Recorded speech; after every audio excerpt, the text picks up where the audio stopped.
Jangan lupa like, comment, and subscribe.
Sudirman, yang kemudian dikenal sebagai Abi Dirman, lahir dan tumbuh dalam lingkungan yang cenderung sederhana. Namun, sejak masa mudanya, Sudirman telah menunjukkan perilaku yang dianggap berbeda oleh teman-temannya. Ada beberapa saksi yang menyebutkan bahwa Sudirman memiliki pembawaan yang lembut atau yang biasa disebut kemayu. Ia tidak berperilaku seperti laki-laki kebanyakan dan sering menjadi bahan pembicaraan di antara teman-temannya. Salah satu teman dekatnya yang sering berinteraksi dengannya sejak masa SMA mengatakan bahwa perilaku Sudirman yang halus dan lembut ini sudah terlihat sejak masa remajanya. Meski demikian, Sudirman tidak pernah terlibat dalam masalah-masalah besar. Ia menjalani kehidupan yang terlihat normal di mata teman-temannya. Namun, meski terlihat ramah, teman-teman dekatnya mulai merasa aneh ketika ia semakin dewasa namun tidak menunjukkan tanda-tanda untuk berkeluarga. Ketika teman-temannya mulai menikah dan berkeluarga, Sudirman selalu menunda pertanyaan tentang pernikahan dengan alasan harus merawat orang tuanya. Bahkan, setelah ibunya meninggal dunia, ia tetap tidak menunjukkan niat untuk menikah, sesuatu yang semakin mengundang rasa penasaran di kalangan teman-temannya.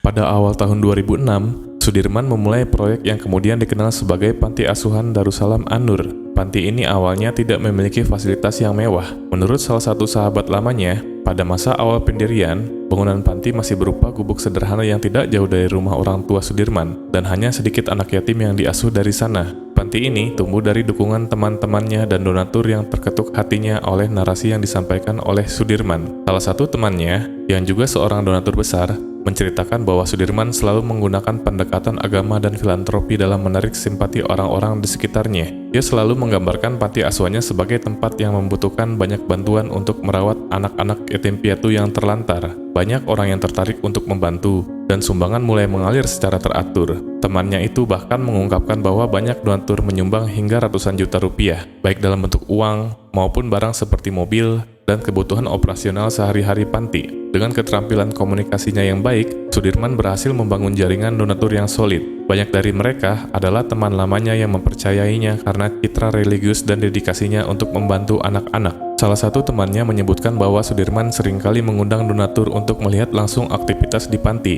seperti pengajian atau kegiatan keagamaan lainnya. Ini memperkuat keyakinan para donatur bahwa bantuan mereka tepat sasaran. Selain teman-temannya, beberapa pejabat dan tokoh masyarakat juga menjadi donatur tetap panti tersebut. Mereka tidak pernah menyangka bahwa di balik citra baik yang dibangun oleh Sudirman, ada sisi gelap yang perlahan-lahan mulai terungkap.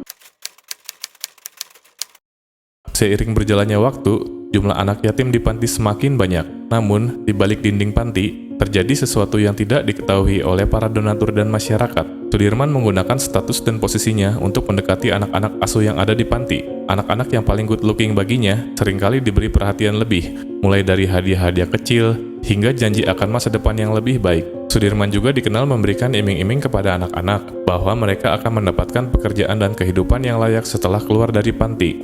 Modus Sudirman dalam mendekati korban sangat halus. Ia membangun kepercayaannya dengan memberikan perhatian khusus kepada mereka.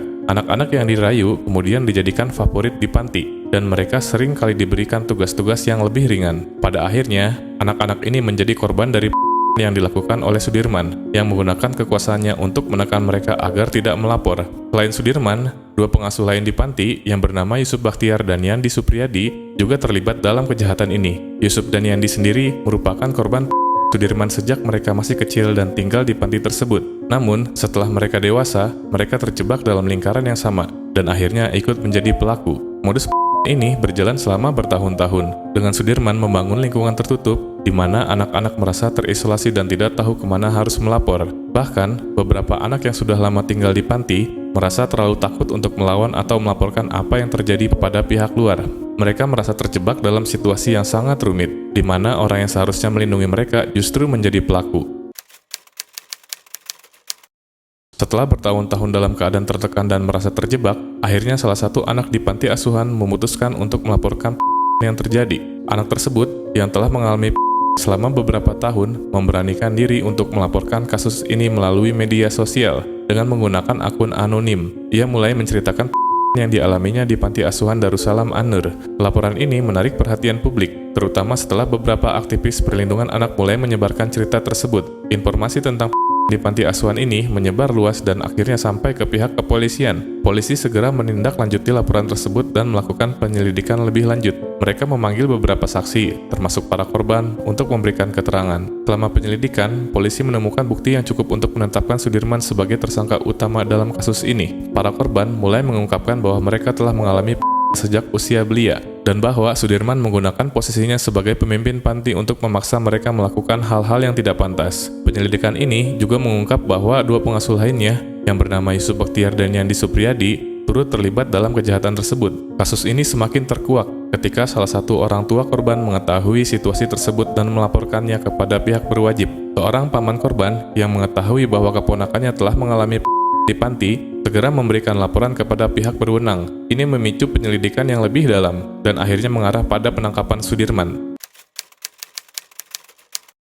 Setelah pengungkapan laporan tersebut, polisi segera bergerak untuk menangkap Sudirman. Dia ditangkap di kediamannya, dan penangkapan ini disusul dengan penangkapan Yusuf Bakhtiar, salah satu pengasuh yang juga terlibat. Namun, Yandi Supriyadi, yakni pengasuh lainnya, berhasil melarikan diri dan hingga kini masih dalam pengejaran polisi. Sudirman dijerat dengan pasal-pasal yang berkaitan dengan dan perlindungan anak. Sesuai dengan Undang-Undang Perlindungan Anak di Indonesia, ancaman hukuman yang dihadapi Sudirman bisa mencapai 15 tahun penjara. Yusuf Bakhtiar juga dijerat dengan pasal yang sama, mengingat keterlibatannya dalam aksi kejahatan tersebut.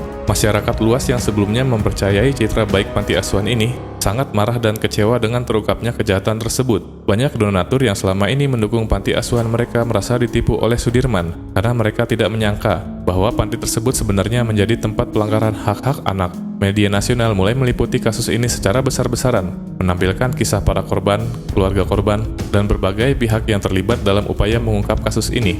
Hal ini menambah tekanan publik kepada pihak kepolisian dan pemerintah untuk segera menindak tegas kasus ini dan memastikan keadilan bagi para korban.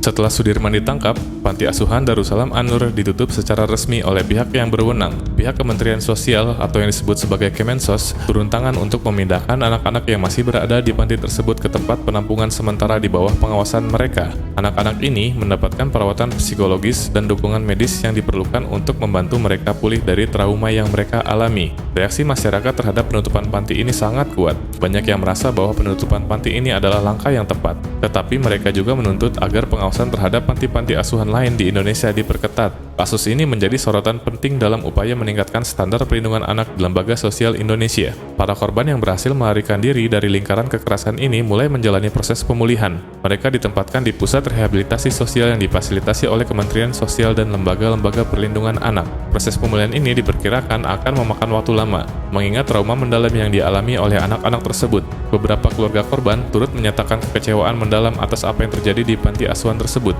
Salah satu keluarga yang mengungkap bahwa mereka merasa ditipu oleh Sudirman, yang selama ini mereka anggap sebagai sosok yang religius dan amanah. Mereka tidak pernah menyangka bahwa anak-anak mereka menjadi korban di tempat yang seharusnya memberikan perlindungan.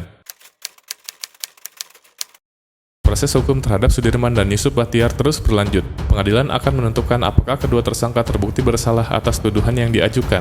Banyak pihak yang berharap bahwa hukuman yang dijatuhkan akan setimpal dengan perbuatan mereka dan akan menjadi pelajaran bagi pelaku-pelaku lain yang mungkin melakukan tindakan serupa. Pemerintah juga berencana untuk melakukan audit menyeluruh terhadap semua panti asuhan di Indonesia. KPAI dan Kemensos akan bekerja sama dalam meningkatkan pengawasan dan regulasi terhadap panti-panti asuhan yang beroperasi di Indonesia, terutama untuk memastikan bahwa setiap anak-anak yang berada di dalam lembaga tersebut mendapatkan perlindungan dan perawatan yang layak. Kasus ini telah membuka mata masyarakat tentang pentingnya keterlibatan semua pihak dalam melindungi anak-anak, terutama yang berada dalam situasi rentan di lembaga-lembaga sosial.